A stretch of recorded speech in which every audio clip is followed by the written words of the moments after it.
Good afternoon. My name is Mackenzie Martin, and today I'm joined by Bob Kolasky, a supply chain risk management professional with a background in both the public and private sector. Bob, I'd like to thank you on behalf of the In-Network for taking the time to meet with me today. Oh, it's great to be with you, Mackenzie. Glad to have So, the opportunity to talk. so to get started, would you like to explain your career history and the work you've done so far? Sure. I'm currently a senior vice president at Exiger. We are a supply chain risk management, data, artificial intelligence, and data analysis company where we help both government agencies and big private sector organizations understand risks in their supply chain and help them make decisions about staying ahead of meeting their operational and legal requirements around their suppliers and such. I joined Exiger coming out of my career at the Department of Homeland Security. I was at the Cybersecurity Infrastructure Security Agency, CISA, um, for the entirety of its stand up and there before. So I did about 20 years at DHS, where I focused heavily on issues related to critical infrastructure, security resilience. I led an organization called the National Risk Management Center, which had the responsibility to sort of understand and help mitigate the highest priority risks facing the nation's critical infrastructure. So I worked closely with industry in doing that.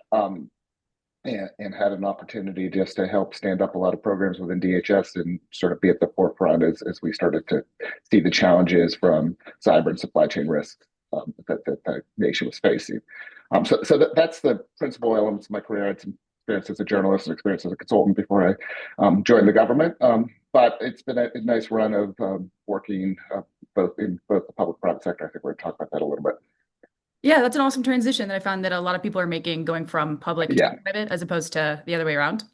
So, going from public to private in that way, what changes in perspective did that transition give you? sure. I never thought of myself as I did about, as I said, about 20 years in the government. I never thought of myself as a full-time person who worked in the government. I stood up a lot of programs at DHS. And so I had an opportunity within the government to be entrepreneurial, doing that and help, you know, both at the policy level and sort of programmatic level, help stand things up. And I want to do the same thing in the private sector. And so I'm certainly somebody who doesn't think about the difference between the public and private sector necessarily in binaries, like, oh, one's bureaucratic and one's nimble, or anything like that. It's all about the kind of organization and where you are at the period of what you're trying to get done. So, Exiger, I joined Exiger when we were about actually 8 or 9 years old, and now we're it's been about 4 years since I joined, and we were going through a really heavy growth stage. And so I've had the opportunity in the private sector to be part of a growth technology company, which is heavily focused on innovating, um, building new technology, meeting new market needs, and um, consolidating kind of what's possible in terms of using AI and data to answer risk questions. And so, it's a nice balance between doing some things in the government to solve public problems, doing some things on the industry side, which are useful to solve public problems, but we're obviously driven by the desire to to grow a large enterprise that can have more capability. Yeah, that's awesome. And how do you feel that these emerging AI technologies have affected supply chain risk management? Um, the things I've noticed when I started at Exiger, I used to say that our goal was to make what's knowable known. Um, and we were using artificial intelligence and natural language processing, machine learning to pull a lot of available data sources in to understand kind of how supply chains work. And, a lot of the lessons from COVID and people not knowing what was in their supply chain and what would happen if certain concentrated things didn't work. Well, now with artificial intelligence, we can go further. It's not only what's knowable, making what's knowable known, but it's also like anticipating, filling gaps through continuous learning, using data in different ways, and actually driving toward having a suite of options to mitigate risk around it, right? You know, artificial intelligence at its core, at least in this market, is all about, being smarter about the data you have and continuous learning, and then being able to, do forward planning. And, so we've used artificial intelligence, we're pushing on the agentic side in terms of having agents who can be thinking about, what are our options, what are options to mitigate risk? How do you think about alternatives, how do you find alternatives and everything. And then, there's a clear that it's an efficiency gain for, um, you know, doing things like meeting your regulatory requirements and demonstrating compliance about who your who your suppliers are and things like that. Yeah, that makes total sense. I've been watching that as it develops throughout all of this, how it streamlines data analysis, how it makes everything more efficient, and the risks that are associated with that as well. Now, do you find that the types of risks that you were focusing on in the public sector are different than the private sector, or do you think they're relatively the same? I think they're relatively the same. I mean, certainly in the business that we're in, and I joined Exiger from working on supply chain risk from within the government. Mentioned COVID, and one of formative experiences I had, or most significant experience I had during while I was in there, was helping figure out kind of what was happening to supply chains in the middle of a pandemic when when ports on one side of the world start to shut down and you can't get things across the border, and people aren't going to work, and so what were the supply chain what were the supply chain concerns there. From the government perspective, we were trying to anticipate where to use things like Defense Production Act, where to encourage alternative contracts to be in place, where to find additional sources on behalf of obviously the country, but companies were doing the same thing on behalf of themselves during that period. And so, other supply chain work I did in government was around information communications technology and concern about technology and software companies that were linked to adversarial nations. We worked on the ban on Kaspersky software and federal networks because we had concerns when I was in government on Kaspersky Labs, legitimate concerns like that have proven in court, right? Kaspersky Labs linkages to the Russian government, and those sorts of things, again, still are concerns to industry as well. They don't want, nobody wants their intellectual property exposed through ICT and cyber vulnerabilities to adversaries. So I don't think the risks are different. Risk tolerances are different. The tools you have to manage risk are different. Some of the incentives to address those risks are all different. But when I think about the differences, it's not that industry and government don't care about the same sort of risks. It's just where do they sit in the risk management cycle, and how do they think about risk governance as part of that. Understood. Sweet. Thank you so much. Uh, excuse me. You mentioned in our earlier communications that your focus is on critical supplies. So I'm wondering how your time at the DHS impacted how you would define critical supplies, and would you define critical supplies? Yeah. So one of the things I did at DHS, what we did at CISA, was we defined a set of national critical functions. So these are the functions that critical infrastructure, which is largely made up of industry produced, that the country depends on. A critical function is the ability to generate electricity. A critical function is the ability to provide medical care, to conduct elections. These are actually the functions that are most critical, that they continue they continue to happen.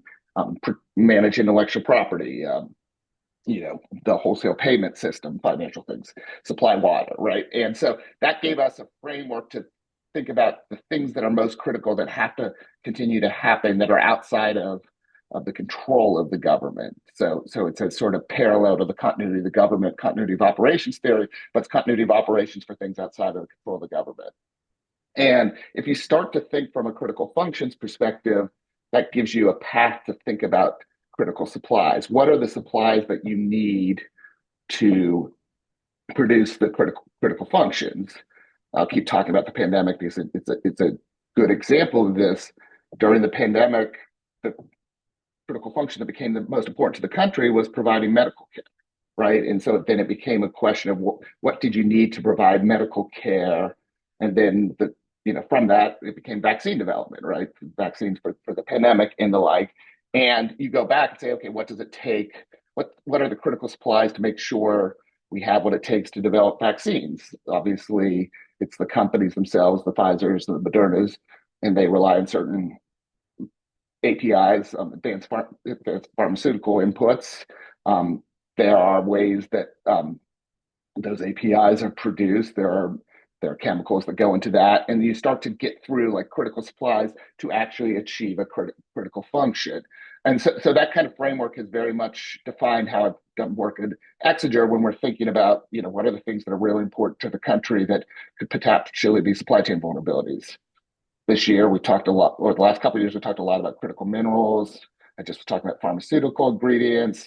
There's elements of energy technology and transformers, large power transformers, and then the operational technology that goes into large power transformers. Those are examples of critical supplies, certainly things that go into sort of the ability to national defense mission and all that. And so trying to think through, have this mindset of what do we really need as a country, if we're working on behalf of the government or as a company, of the supplies that are most important to your going concerns. Yeah, totally understood there. So with that, can you give an example of a point of failure in a critical supply chain that most people would underestimate, and how would you mitigate that risk? Sure. So let's think about it. Let's think about a potential critical failure in a supply chain. And um, so, one thing we've done some work with the Department of Homeland Security on are things at port, technologies at ports, right? And ports they rely on cranes to do crane operations. And so this is an example of something that DHS found out was a very critical supply chain that they didn't have control over. Cranes that help with port operations where they're heavily reliant on the technology to operate those cranes that has linkages to China. And so the goal here is to replace the technology that helps operate the cranes that have links to China with a technology that's more trustworthy so that you're not at risk of losing data, or you're not at risk of a port shutdown because something happens from a cyber means of the technology. If you look at perhaps the biggest cyber attack in outside of warfare, the biggest cyber attack in history was probably the Russian attack on Ukraine using NotPetya in 2017 that spun off into so what we know is NotPetya, the NotPetya vulnerability that spun off to having basically ending up stopping port operations through operations of Maersk, a major company that operates ports, and you have port closures, and FedEx wasn't able to operate, and you sort of see that the logistics shuts down because of a cyber vulnerability that gets exploited in operations. And so how do you mitigate that? You better understand your technology, you have more trustworthy technology, you have plans to operate if the technology is degraded because of a cyber attack, and you're locking down some of those cyber vulnerabilities in your suppliers. Okay. Do you find that red teaming is something that you use often that would help take a proactive approach? Yeah, red teaming in the sense of knowing your own. So you start with red teaming. How would you attack? You know, how would right? That's what red teaming is, right? How would an adversary attack? Find something that's critical within your systems. I think we see, certainly leaving government, you don't see as much red team as much as just an effort to know your own systems deeply, so you know what's critical to your business and what you need to have operating so that you can continue to make a profit, and try to go through the intellectual exercise of breaking down how that is produced and finding the things that are most important, the most critical nodes, call it your supply chain, or the most critical nodes of your operations. And then the red teaming element from a security perspective would be like, okay, what could go wrong? Maybe an adversary, something happens from a adversarial perspective. There's a ransomware attack or something that causes this part of your digital operations not to be able to function. Can you address that? And if not, what's your alternative of doing that? And that same, it's sort of continuity and most important critical path analysis. You're doing that against natural disasters. You're doing that against, tariffs mean that there's a trade war and you can't get something from somewhere. And I think that way of thinking is really important. Okay. And something that is heavily debated in the risk management community, at least through my education, was talking about the benefits of proactive versus reactive responses. Do Mm-hmm. you have any feelings on which one is more effective? Because it's something that can't really be measured, So tell me what's the debate? I would say that that should be a settled debate, right? Don't we want to be proactive? Exactly, yes. But there's no way to measure it, if you know what I'm Hmm. saying, because if you prevented the threat, you don't really know that it could have actualized if it's not there. Hmm. So, to pose an example, if there was a cyber attack that was happening, obviously proactive methods would have prevented that, but reactive responses would kind of mitigate the effect overall of the threat. Yeah. So, I guess would you be in agreement then that the proactive methods would be a stronger approach? Because I mean, sometimes, they can be more expensive than what remediating damage would cause. yeah, I'm in agreement to the proact. Like, I hope the case is, you don't want things to happen. You have to accept some level of risk, right? So, Yeah. so some of what's implied in what you're saying is you can't eliminate all risks, and sometimes the best thing to do is expect. There's the saying in cyber, like assume breach, and there's some truth to that, right? You have to assume there's some level of breach that could happen if a foreign country adversary decides to go after your operations, chances are they may be successful. Um, so maybe in between the debate of proactive versus reactive, as you phrased it, is this concept of resilience, which is the ability to withstand, absorb, and bounce back from something that happens.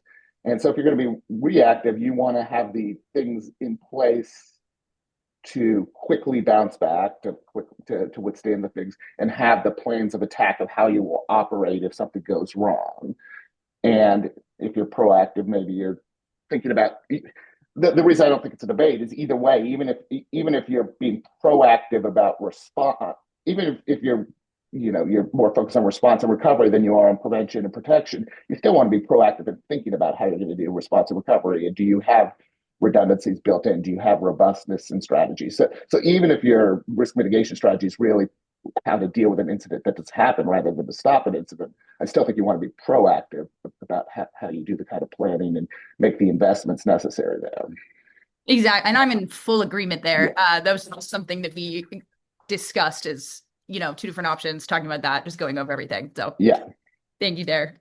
Um, Alrighty. And then to another one of your previous points, you were giving examples of foreign adversaries. Do you think that a good way of working in global supply chain risk management, do you think that working domestically within the United States and collaborating with domestic organizations is more effective than foreign organizations?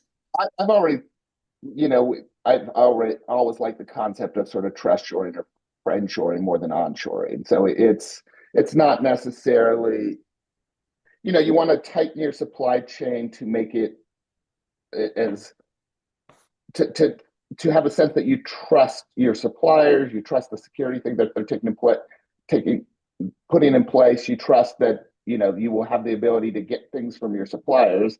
And I don't think that necessarily has to be just by only buying domestically, but it has to be by buying from organizations that are operating under rules, international order, national order that are trustworthy, that they'll stick to their contracts, that there will be positive relationships so that you can get things overseas and the like there.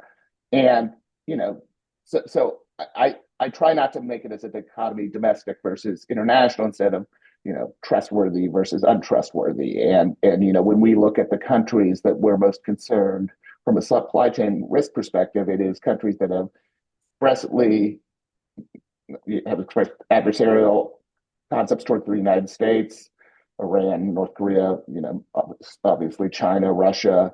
Um, Certainly there's tensions with those countries, and they're also, it's not just that they're adversarial to the United States; they're also operating under different national rules that the companies suppliers there have to um, follow the orders of their government in some sense, right? That they're subject to the Chinese or Russian governments coming on top of them and saying, well, you have to do something on our behalf there. And that makes them untrustworthy in my mind. That doesn't even, that also, that I haven't yet talked about things like human rights concerns and other reasons that you might not want to do business with certain countries because you don't want to be, you know, supporting uh, a society that is abusing people, in China, for example, the Uyghur population, and the importance of making sure you don't have forced labor connections and things in your supply chain. That's really interesting. I've never really considered differences in compliance with different governments following regulation. That is really cool. Okay, and then how would you say that geopolitical tensions then tie into it? Do you think right now in, a rocky global political climate, do you think that that has a big impact? So you will. I just did a webinar about a week and a half ago on the impact of geopolitics and third party risk management, and I just bring that up as an example. It's just a conversation that everyone's having right now. It's like we are at this moment of instability in terms of geopolitical relationships with other countries. You know, the Trump administration and President Trump has certainly jumbled some of the traditional world order, which means, it's traditional alliances are a little less stable than they were, and then there are all kinds of different things going on in terms of relationships with different countries. Obviously, we've got tension, conflict with Venezuela. We have tension in the Middle East. We have some level of conflict with Iran ongoing right now. We have the continuation of Russia and Ukraine war, where hopefully, Ukraine could finally push back Russia at some point. You have concerns about China invading Taiwan, and all these things mean something for how countries work together, what supplies are going to be available, what's the nature of trade relationships. And they also all have some potential to lead to restrictions being put in place, um, operational concerns that you can't ship things from somewhere. And so you have to sort of recognize that as somebody who cares about a supply chain, or as an executive who runs a company that needs to get things from different places, you have to recognize that there's risk in all those areas, and you have to sort of, going back to what we talked about, red teaming and stress testing and planning against some of those scenarios. Nobody can predict. So I say all that not to say like you have to predict kind of what's going to happen geopolitically, but you have to plan against different scenarios and stress test the things that are most critical to you. And geopolitics is one reason that concept is, it has become more and more popular amongst organizations, and doing those kinds of exercises and criticality analysis, and having more up to date and deeper illuminations of supply chains. And Exiger, at Exiger, we're trying to help all kinds of companies and government agencies do that. Yeah, awesome. So a big thing that is clear to me throughout my research is that organizational reputation is a huge factor in mitigating risk. That's more of the responsive side there. Mm-hmm. So do you feel that, and I feel like your private sector experience might relate more to this, do you feel that if a relationship is damaged between two organizations, or say there's tensions between two different countries, do you feel that once the reputation kind of has been damaged, or those relationships have been severed or damaged, that it's possible to come back from that? Um, I mean, it is in the sense that you start with contractual relationships, and Mhm. if you deliver against contracts, um, and when you talk about reputational damage, I think you're talking a lot about trust, and like, so if there's reputational damage and you no longer trust something that's critical, that a third party you're doing business with, then that's, as your question applies, right? Deficits of trust are very difficult to come back from, and the only way they can come back from is change to try to reestablish the trust and the reputation of doing business. And we can think of different examples of companies that take a pretty big reputational hit, and you see companies and are thus judged sort of untrustworthy. And you do see companies come back from that, but that's because they had a sustained campaign to rebuild trust. And I think that's a really important aspect of all the things we're talking about, like global relations and suppliers and getting things. Trust is the backbone of what's part of that, because you're not going to sign a contract with somebody you don't trust. Yeah, exactly. Okay, that's very interesting. Shifting back to your different experiences throughout your working history, you already answered kind of the overlap between the private and the public Yeah. sector. And with that, I was wondering how you feel that the government collaborates with different industries within themselves to meet present security challenges. Um, it depends, and there's different stages and everything. One of the things I will speak of my experiences. One of the opportunities I had to work on was, after there were some significant concerns about cyber attacks against the electric industry. There was stuff that happened, as I mentioned, Russia, Ukraine, going back to like 2015, where the Russians, essentially turned off the lights of a good portion of Kiev through a cyber attack. We had intelligence about concerns there. And the government, what we were able to do in working with the electric industry is we had structures set up through legal authorities to regularly collaborate with executives in the electric industry, where we were able to help them get security clearances and give them intelligence briefings about things. We were able to listen to industry talk about what the state of current cyber defenses were, what were the most critical parts of the electric grid, what they needed to build more security and resilience into the electric system. And we were able to regularly, through legal authorities that have been established in the Homeland Security Act, regularly have executives at big electric utilities and the government talk through kind of views on risk and risk challenges. Nothing, there's no critical infrastructure that's more important in this country than electricity, obviously. And that kind of regular, and the same sort of structures existed across different critical infrastructure sectors. And that kind of regular interaction allowed for sort of a sharing of risk mitigation priorities, a sharing of information. And then during crises, and, I talk about crises because of potential cyber attacks, but, during crises because of hurricanes or flooding or other natural disasters or the pandemic, you could build on those same relationships to quickly get together and try to solve problems. And to me, that was sort of the platonic ideal about how government and industry could work together, where you actually had consistent engagement on blue sky days. You had planning, you had regular sharing of information, and in the middle of crises, in the electric industry used to talk about it in terms of unity of effort and unity of communications. And that's what the government and critical industries should strive to do. Like, there's a unity of effort to solve, when industry, and you can imagine the same thing again happening during a medical crisis or a financial crisis or something else that sort of crosses over. You want to, as quickly as possible, have the relationships in place to get to unity of effort. And I think the unity of communications is a really important concept, because it's like industry and government are talking to customers and communities and vulnerable populations about kind of through the media or through other ways about what's going on and what to expect and how to be more resilient and how to get more quickly to response and recovery. And so, there was a, in the 15 years I was doing this sort of stuff, those structures were built up and they were functioning pretty well and can function pretty well. One of my concerns right now is some of those structures have been degraded because of some of the changes put in place in critical infrastructure policy.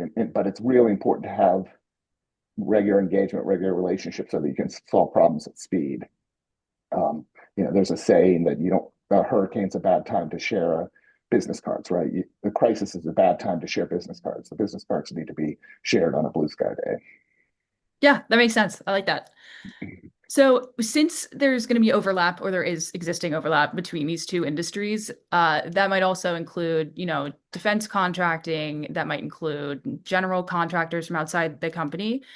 When given authorized access, insiders could, exploit some of this. And that doesn't apply to acts of God, natural disasters like that. But if there were to be a malicious attack by someone who was given this authorized access, do you think that, I guess what I'm asking is, do you think that with the private sector and the public sector collaborating and people being given access to data that they otherwise wouldn't have had from the government, do you think that that poses a larger risk?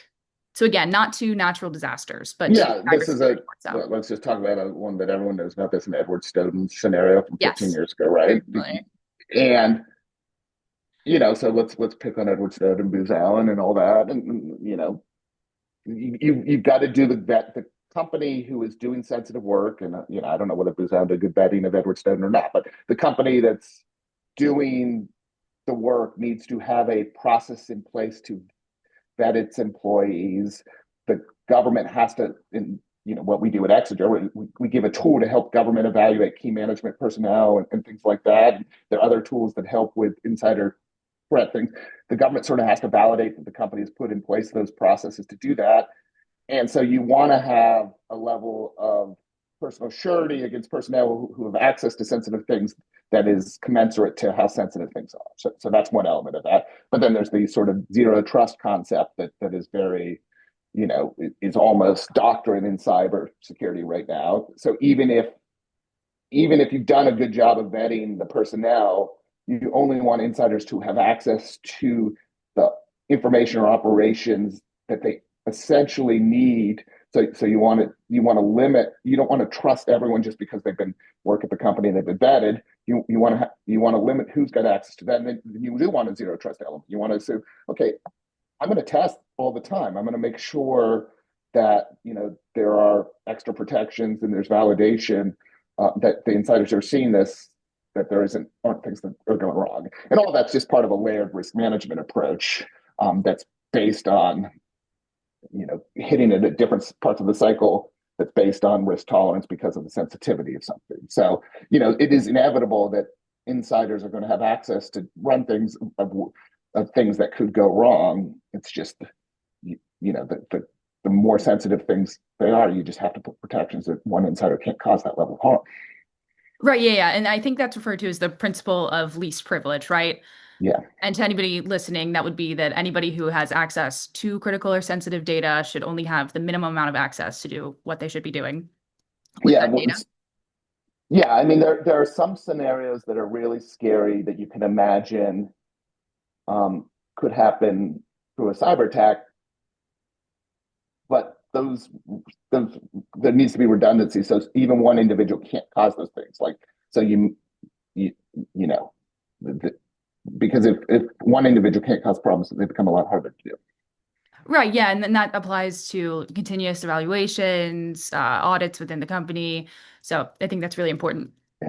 And so do you think with data sets, something that I was doing a bit of research on recently was using AI to analyze a lot of data at once, large learning models, et cetera. So if someone were to gain access to, say, a database that they shouldn't, and this is me asking from a cybersecurity perspective, do you think that the use of AI to quickly analyze all that before the vulnerability has been patched that allowed them to access that data, do you think that using AI or learning models is can have a negative effect on corporations, like especially as they take data, these AI softwares, as they take data and analyze all of it quickly and they learn from us? Do you think that can have a negative effect? I mean, there's a lot that I think is still being learned, and theoretically, certainly there are opportunities to exploit data sets to find information, to find vulnerabilities. And I think unquestionably, that's going to be a truth out there. So going back to what we are just talking about, sort of insider threats, you have to, in a theme of earlier, right, you have to game out how that could happen and how to protect the data. And you then have to have, I'm a big fan of let's use AI for security and resilience purposes. And if adversaries or there are other ways that people want to cause harm or using AI for attack modes, it is a little bit of a race between how AI helps patch vulnerabilities and how AI helps exploit vulnerabilities. And I think that's an inevitable truth. But defenders are going to get a lot better at doing things, right? You're going to see a lot more. You can be a lot quicker in seeing that a vulnerability might be exploited there. And so, I prefer to be optimistic that AI is going to be a tool that's going to help security and resilience and transparency. And again, that's what kind of we're working on at Exiger, so that risks can be more quickly addressed, even if perhaps risks can be more quickly exploited as well. I do prefer the more optimistic approach, 'cause that's what I've been looking into. But I Yeah. guess just the risk And, management mindset I have is and yeah, and I mean, we do, there are things that can be done via algorithms and model control that can, minimize the use of data sets for adversarial reasons. And I think that's an important element too. Yeah, and I think a lot of this ties into at least what I've seen in my application process, looking into both sectors, has been why so many private sectors or defense contractors want people to come in to these organizations already with security clearance. I've seen a lot immediately when applying, even entry level, since you're going to have access to all of this information, it's expected that you have top secret critical information, already a poly sometimes, or the ability to obtain Yeah. it to already vet you from the get-go. Yeah. I mean, spend a lot of time hiring people who eventually have to do cleared work. And obviously it's more efficient if you hiring somebody who's already been vetted and is at a certain level of trust. But I don't want security. I don't want the lack of a security clearance to be a barrier to good people getting into government to work on problems because, at some point, all of us didn't have a security clearance at some point, right? And so, let's speed up the security clearance process. Let's use zero trust principles as people are getting evaluated so that, we can get new people into work and then we can make sure that they're trustworthy through the process. Yeah, which has always been interesting to me in cases of large scale threats like Edward Snowden, who just Yeah. kind of progressively became more and more radicalized. Yeah, okay, I think it's super interesting. So, kind of shifting on to the future, In-Network's mission is to help the younger generations get into careers in national security. So, what advice would you offer someone trying to join the field? Mm-hmm. Um, so, you know, I think one piece of advice is stay up to date on the technical applications that are going to help you.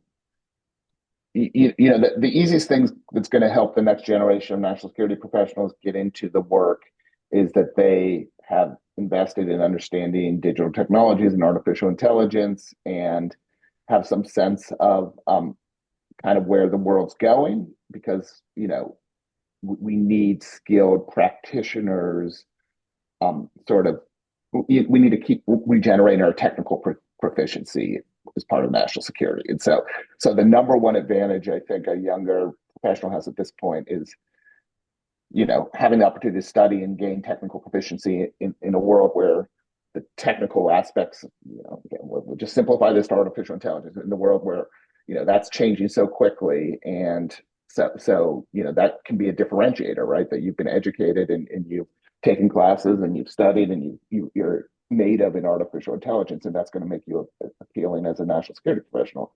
The other aspects of national security, from what I worked on at the strategy policy level, it's understanding how decisions are made within the government, how decisions are made at corporate levels about protecting things. And so, there is a real, what served me well is sort of organizational understanding, decision rights, decision support, those sorts of things, and really understanding kind of how bureaucratic organizations worked, how the government agencies work together there. And then, the third element of national security, of course, is understanding kind of the geopolitical aspect of it. So if you've got a good sense of history and geopolitical relationships, you understand how organizations and organization cultures work and what sort of leverage you have from national security and you understand technologies, you're going to be well served getting into the national security field.